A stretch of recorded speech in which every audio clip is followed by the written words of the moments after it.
The rain pounded the windshield of the old city bus, each drop a tiny fist against the glass, blurring the neon glow of the urban night.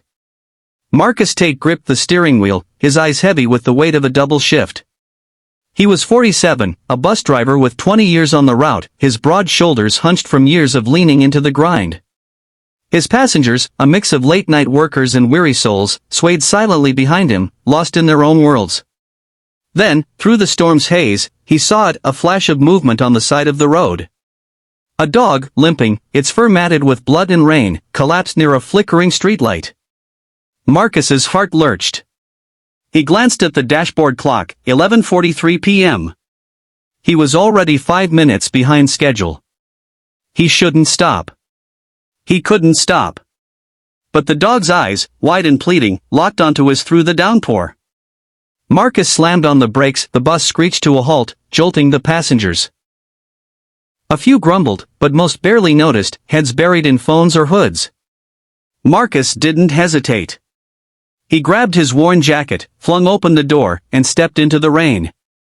The dog, a scruffy mutt with patches of black and brown, whimpered as he approached. Its leg was twisted, a gash oozing blood. Marcus knelt, his knees soaking through, and spoke softly, "Hey, buddy, you're gonna be okay." The dog's tail gave a weak thump. He scooped it up, cradling it against his chest, and hurried back to the bus. The passengers stirred now, some curious, others annoyed. A young woman with a nurse's badge offered her scarf to wrap the dog's leg. An older man in a suit muttered about delays. Marcus ignored them, placing the dog gently on an empty seat. He radioed dispatch, his voice steady but urgent, "Found an injured dog. Need to get it to a vet. I'm diverting to the 24-hour clinic on 5th. Dispatch crackled back, sharp and cold. "Tate, you're already late. Stick to the route. No detours." Marcus's jaw tightened. He'd been warned before, 3 late runs in a month, and he was on thin ice. The city's new transit manager, a stickler for punctuality, didn't care for excuses. But Marcus looked at the dog, its shallow breaths fogging the window, and made his choice. "I'm taking it to the clinic," he said, and switched off the radio. The bus rumbled toward 5th Street, the passengers now a mix of supportive nods and irritated sighs. The nurse, whose name tag read Lila, helped keep the dog stable, her hands gentle but sure. Marcus felt a flicker of hope. Maybe this would be okay. At the clinic, the vet took the dog immediately. Marcus waited, pacing the sterile waiting room, his boots leaving wet prints. Lila stayed too, her shift over but her concern genuine. The vet returned with news: the dog, a stray, had a broken leg and needed surgery, but it would survive. Marcus exhaled, relief flooding him. He paid the initial fee with his own money, $200 he couldn't afford, and left the dog in the clinic's care. But when he returned to the bus, the clock mocked him, 12:27 a.m. He was 44 minutes late. The passengers were restless, and dispatch was silent. Marcus drove the rest of the route, his stomach knotted, knowing what was coming. The next morning, Marcus was called into the transit office. The manager, a man named Mr. Hargrove with a face like polished stone, didn't look up from his desk. "Tate, you've been warned. Punctuality is non-negotiable. You're fired." Marcus's chest tightened. He tried to explain it: the dog, the rain, the moral weight of leaving a creature to die, but Hargrove waved him off. "Rules are rules. Clean out your locker." Marcus left the office, his hands shaking. He'd given 20 years to this job, supported his daughter's college fund, paid for his mother's medical bills. Now, at 47, he was jobless. He sat in his car, staring at the steering wheel, the weight of failure crushing him. His phone buzzed.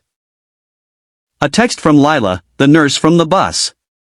"Dog's doing better. You did the right thing." It was a small comfort, but it wasn't enough. Days passed in a blur of job applications and sleepless nights. Marcus's daughter, Kelly, a bright 19-year-old studying biology, tried to cheer him up, but he saw the worry in her eyes. His savings were dwindling, and the bills kept coming. The story of the dog spread quietly, shared by passengers on social media, but Marcus didn't know. He felt invisible, discarded. Then, one gray morning, as he sat on his porch with a coffee gone cold, 3 black SUVs pulled up to his small house. His heart raced. Had he broken some law? 3 men in suits stepped out, their faces serious but not threatening.